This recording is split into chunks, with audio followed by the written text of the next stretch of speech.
Isotonic, iso मतलब same, tonic ये आ रहा है ऑस्मोटिक प्रेशर से, तो solutions are the solutions having same osmotic pressure, जिनका ऑस्मोटिक प्रेशर क्या होगा सेम। तो डेफिनेशन आ जाएगी आइसोटोनिक की, तब भी आप लिख सकते हो solutions having the same osmotic pressure. Definition आए या एमसीक्यू आए, ऐसे सॉल्यूशंस जिनका ऑस्मोटिक प्रेशर क्या होता है सेम। तो ऐसे सॉल्यूशंस में कोई भी मूवमेंट नहीं होती, नो नेट मूवमेंट, ना सेल आपका श्रिंक होगा और ना ही आपका सेल स्वेलअप होगा, जैसा था वैसा ही रहेगा, ठीक है। For the given cell reaction Mg changes into Mg+2 salt bridge copper +2 copper, मैंने बता रखा है A B C, A for anode, B for bridge, C for cathode. तो यहाँ पर मैग्नीशियम क्या है एनोड और कॉपर क्या है कैथोड, तो देख लो कौन सा ऑप्शन सही है, मैग्नीशियम कैथोड है गलत, कॉपर कैथोड है ठीक। कॉपर ऑक्सीडाइजिंग एजेंट है, कॉपर क्या कर रहा है आपके पास, कॉपर क्या कर रहा है गेन ऑफ इलेक्ट्रॉन्स, तो रिडक्शन कर रहा है, तो वो कैसा होगा ऑक्सीडाइजिंग एजेंट, कैसा होगा ऑक्सीडाइजिंग एजेंट, तो ये भी ठीक है। या तो ये क्वेश्चन इनकम्प्लीट लिखा हुआ है, for the given cell which is incorrect, incorrect में आ जाना था मैग्नीशियम, क्यों कॉपर क्या है कैथोड, तो ये क्या कर रहा है रिडक्शन, तो कॉपर कैसा होगा ऑक्सीडाइजिंग एजेंट, कैसा होगा।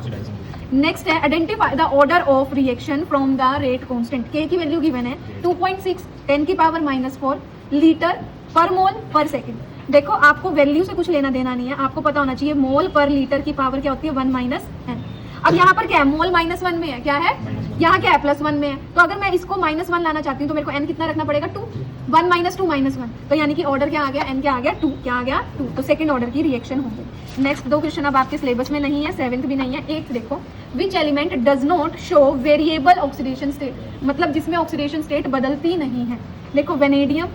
आयरन, मर्क्यूरी, इन सब में चेंज होती है, स्कैंडियम में एक फिक्स है +3, क्या फिक्स है +3, तो इसमें वेरिएबल नहीं होती, सिंगल ऑक्सीडेशन स्टेट शो करता है स्कैंडियम, कितनी करता है +3, क्योंकि ये 3 इलेक्ट्रॉन देने के बाद क्या बन जाता है नोबल गैस, क्या बन जाता है नोबल गैस, इसलिए आपके पास ये क्या होगा सिंगल स्टेट शो करने वाला कौन सा है scandium. Which of the following oxidation state is common among the lanthanoids, मैंने बताया था लेंथेनोइड्स ज्यादातर 3 शो करते हैं, कौन सी करते हैं 3। बट इज द, ये वैसे चैप्टर नहीं हुआ है, कोऑर्डिनेशन नंबर बताना है, क्या बताना है, तो यहाँ देखो कितने लिगेंड है 5, और ये CO3 कितना 1, कितना 1, 5 और 1 कितना हो गया 6, तो कोऑर्डिनेशन नंबर क्या आ गया 6, कितना आ जाएगा 6। नेक्स्ट जो इसके अंदर होगा ना स्क्वायर ब्रैकेट के, सिर्फ उसको देखेंगे, मेटल है कोबाल्ट, इसको छोड़ दो, बाकी जितने अटैच है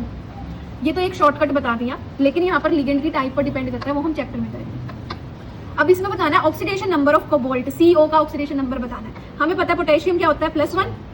कोबाल्ट का तो निकालना है x, कार्बोनिल का क्या होता है 0, क्या होता है 0, तो क्या आ जाएगा 1 + x + 0 = 0, x = -1, क्या आ गया x -1, क्या आ जाएगा कोबाल्ट का ऑक्सीडेशन नंबर, ठीक है। कोई डाउट है यहाँ पर। नेक्स्ट देखो अब प्राइमरी एल्काइल हलाइड, ये करा नहीं है चैप्टर अभी, ये भी नहीं करा हुआ, नेक्स्ट ये सारे लीव कर दो। नेक्स्ट क्वेश्चन है आपका चैप्टर नंबर 1 सॉल्यूशन से, हेनरीज लॉ में से पहले वाला question, why the gases are less soluble in liquids as the temperature is raised. हमने पढ़ा था effect of temperature, effect of temperature किस पर, solubility of gas in liquid. तो हमने क्या पढ़ा था solubility of gas in liquid जो एक प्रोसेस है, ये कैसा है एक्सोथर्मिक प्रोसेस है, कैसा प्रोसेस है एक्सोथर्मिक, और एक्सोथर्मिक प्रोसेस में कैसे आपको करना पड़ता है लो टेम्परेचर पर फेवर होता है, at high temperature solubility decreases, क्योंकि हीट ऑलरेडी निकल रही है, अगर और हीट देंगे तो सॉल्युबिलिटी कम हो जाएगी। दूसरा मैंने बताया था सेकंड रीजन है जो गैसेस होती हैं वो कैसी होती हैं volatile, being volatile in nature they have escaping tendency, कैसी टेंडेंसी होती है, तो यहाँ पर भी सॉल्युबिलिटी क्या हो जाती है डिक्रीज, क्या हो जाती है solubility of gas in liquid is the exothermic process and according to Le Chatelier principle in exothermic process solubility decreases on increasing temperature, solubility कम हो जाती है जैसे टेम्परेचर बढ़ता है, और सेकंड पॉइंट हो जाएगा कि ये वोलेटाइल होते हैं, ठीक है। ये 2 मार्क्स में होगा या 1 मार्क्स में भी हो सकता है, वैसे 2 का होगा। What is a strong electrolyte, मैंने बताया था इलेक्ट्रोलाइट्स क्या होते हैं जो आयंस में स्प्लिट हो जाते हैं, तो स्ट्रॉन्ग क्या होंगे which completely dissociate into ion, which substances which completely dissociate into ions, जो कंप्लीटली आयंस में टूट जाए, वो कौन से होंगे स्ट्रॉन्ग एसिड, स्ट्रॉन्ग बेस या उनका सॉल्ट, जैसे NaOH, HCl या फिर NaCl, इन दोनों का स्ट्रॉन्ग एसिड, स्ट्रॉन्ग बेस या उनका कॉम्बिनेशन। एक्टिवेशन एनर्जी क्या होता है minimum amount of energy possessed by the reactant to overcome the threshold energy, तो वो मिनिमम एनर्जी जो रिएक्टेंट रखेंगे possessed by the reactant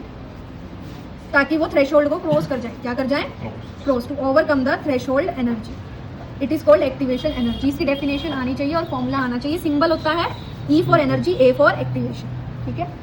next है एम्बिडेंटेड लिगेंड्स, ये भी नेक्स्ट चैप्टर का है, कार्बाइलमीन नेक्स्ट चैप्टर है। The journal electronic configuration of transition element, कहा था जर्नल इलेक्ट्रॉनिक कन्फिग्रेशन D की पूछेंगे या F की, तो NS तो क्या होता है यहाँ पर, क्या होता है NS हमेशा आपके पास 2, और D क्या होता है आपके पास 1 से लेके 10 तक, तो ये क्या हो गई जर्नल कन्फिग्रेशन। ये क्वेश्चन नेक्स्ट चैप्टर के हैं, बाकी सारे नेक्स्ट चैप्टर के हैं। ये 2022 का कंप्लीट पेपर था, जो पहले 4 चैप्टर